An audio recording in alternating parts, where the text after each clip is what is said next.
Good evening, or good night. Oops. I guess I'll be talking about Frankenstein. I will admit, at first I didn't realize it was like to chapter 5, and I thought it was like to letter 5 for some reason. But honestly, the best part about reading Frankenstein was how the style kind of carried me through it, if that makes sense. Especially with the letters. They're written in a way that made it almost personal to be reading them. It felt like a lot of the language used, especially because I think some of the wording is very kind of romantic in a sense with how they describe family and those they're closest to.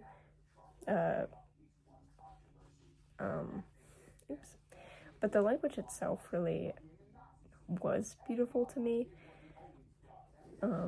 especially when describing Frankenstein himself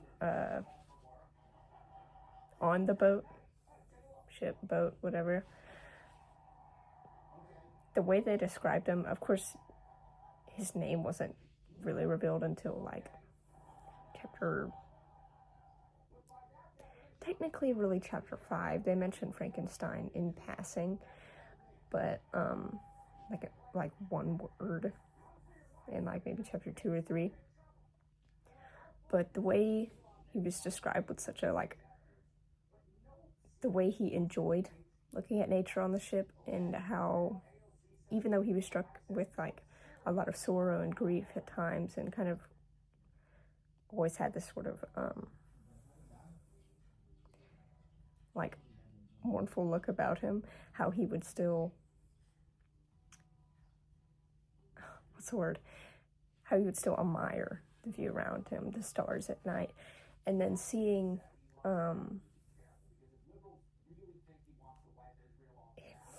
his past, or his story, I guess, how, well, at first, whenever it began with him as a child and the love he grew up with, and how happy his childhood was, and again, that sort of beautiful language, and these sort of terms of endearment towards those he was close with, and then seeing the passion he was overcome with when it came to his studies and his research, how that kind of diminished, how his love for nature and even his thoughts of the people around him kind of disappeared. We're kind of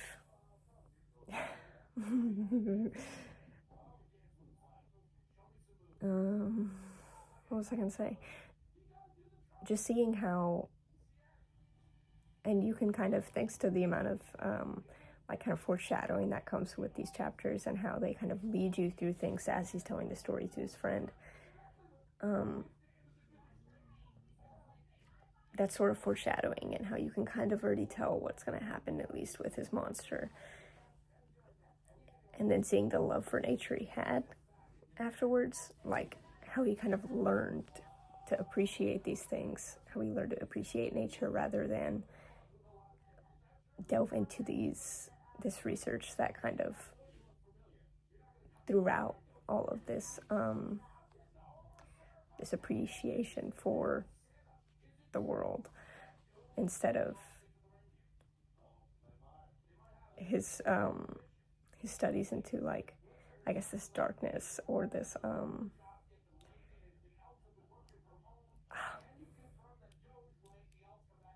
I can't think of words, but it was fun and shocking to read. The amount of times his path changed, if that makes sense, because he mentions fate and sort of the divine. I wouldn't say throughout this portion of his life he was very religious or really believed in the works of God or things like that.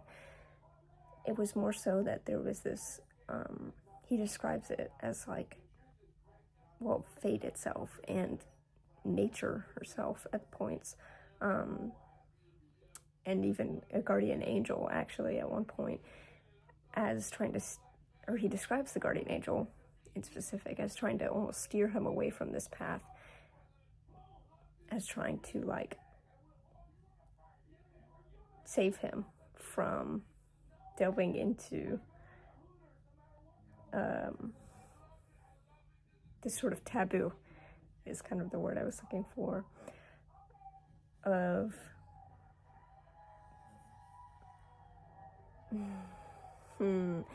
matters that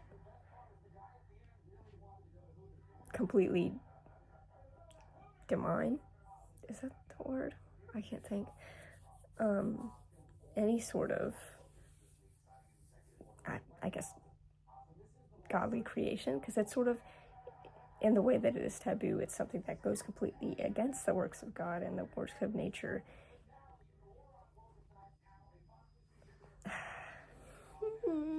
I just think it's really interesting that as he's recounting these events, he recognized that there were points in life that, had his father better delved into the author of,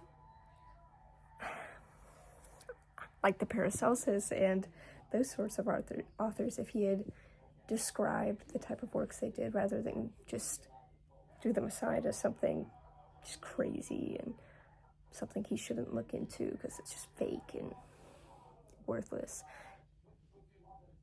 He said that Frankenstein thought that had he done this, he would have done the same. He would have been like, okay, well, I shouldn't put all my work into this. I shouldn't even try to look into this. And it didn't work. So that's what kind of began this sort of passion into, I guess, it's taboo research. But then whenever he goes to, Ingolstadt. That's Ingolstadt. That's where he had traveled to learn more, to go to his university. And when he gets there, one of the teachers, and he had already learned this over time after he had, after he had after he had learned science and he had threw away all of this passion he had for authors like Paracelsus and philosophy and things like that, and he had kind of understood them to be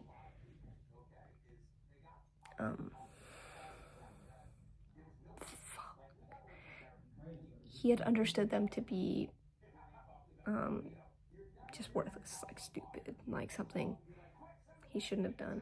But then he comes across Mr. Krampus, who had kind of basically, oh my God, reinforced his belief that these sorts of authors were just stupid and he shouldn't look into them. But he also, in a way, didn't trust Mr. Krimp himself, or Mr. Krimp. But when he comes across Mr. Waldman, and he speaks on these authors again, who previously by Mr. Krimp had been looked down upon, Mr. Waldman, the chemistry teacher, brings back this passion he had, and sort of, even though previously he may not have continued with this sort of research, by coming across someone like him, by coming across someone who had reignited this flame, this thirst for knowledge, for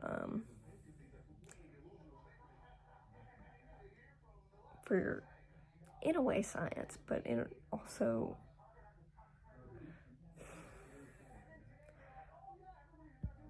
just for this sort of achievement to, this is gonna be such a pain to sit through. My apologies. It just kind of throws him back on this path. And he's once again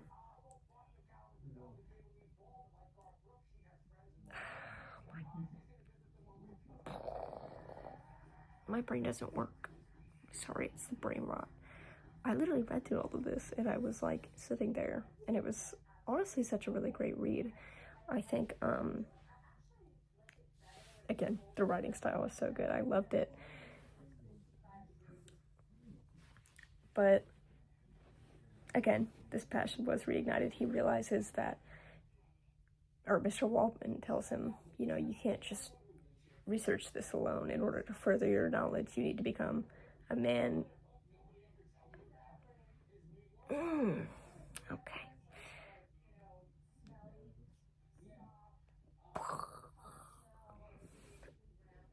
A man well known, knowledgeable about many fields, not just philosophy alone, but I keep saying philosophy, but also with science and the mathematics. And I think this is what, honestly, although he had become a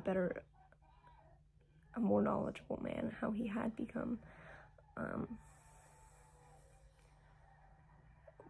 better equipped. If he had solely focused on one field, I think it wouldn't have led him as far as it did. I think that, which I mean, it's a good thing to be knowledgeable about many things, but I mean, if he had been encouraged by Mr. Waldman, if he hadn't been dismissed so vaguely by his father, if he honestly maybe hadn't even really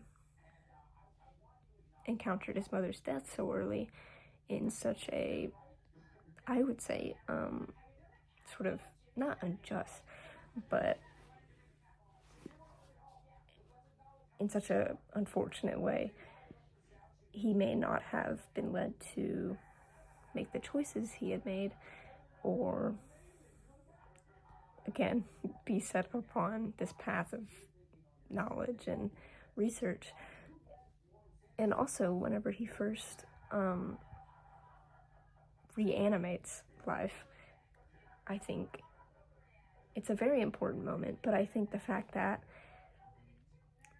and because this is a sort of monologue, it is a manuscript or whatever it is made for, and I forget his name, if at all mentioned, the person Frankenstein encountered on the boat, who he tries to lead away from this path. I think it's really, and it not only leads the reader on and makes him want to continue reading, like, what is his secret? How does he do this? Like, what is,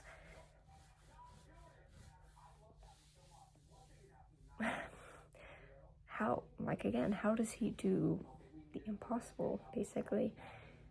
But I think the fact that he tries to, someone stinky just messaged me. How a lot of his story is, or how a lot of his recount of his past is accompanied with reflection and his recognition of all of these events and how they led to him to where he was, and how he obviously would rather never have done this, or would rather have something be different. I think it was just, it's a different writing style. And I think because of that, and it really just drags the reader through his life, but in the way that it's like every word is filled with like wanting more and wanting to continue and wanting to figure out what led him to this moment. I don't know. I think it's so good. I will admit I haven't heard, obviously everyone's heard about Frankenstein, but I haven't heard a whole lot about it. And also, I think if I had been in discussion on Friday, I would have liked to hear everyone's opinions on it. I think my favorite part about it is the idea of fate and the idea that this was something set in stone. This was something that he couldn't have avoided, but something that he really wished he could have avoided. It's something he wishes that he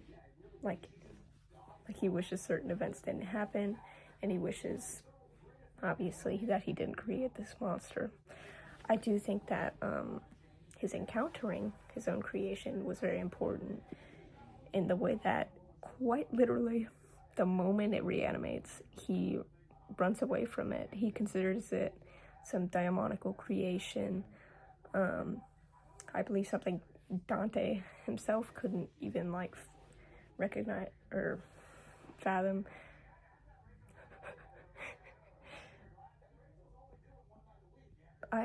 I think I would also like to hear people's opinions on maybe like any religious aspects of it, because again, I'm not familiar. And there wasn't much that I could notice at all, aside from, again, mentions of fate and mentions of, like, nature herself personified, not personified, but referring to nature capitalized as herself, and things like Dante and the term, and I forgot it, something diamond, I already said it and I forgot it, diamonical, whatever. But I liked it. I want to see where it goes more. I like how it, again, sort of leaves off on a cliffhanger with like, yeah, your cousin's letter has been waiting for you forever, or since like today or yesterday. I want to read more. I'm excited for next week, next discussion. I hope I will bring more to the table. All in all, very nice first few chapters, letters. I think it was a very, very good introduction, and it really, the writing style really introduced me very well to the story and what was happening, and so it was very confusing, and I liked that a lot. So, Frankenstein!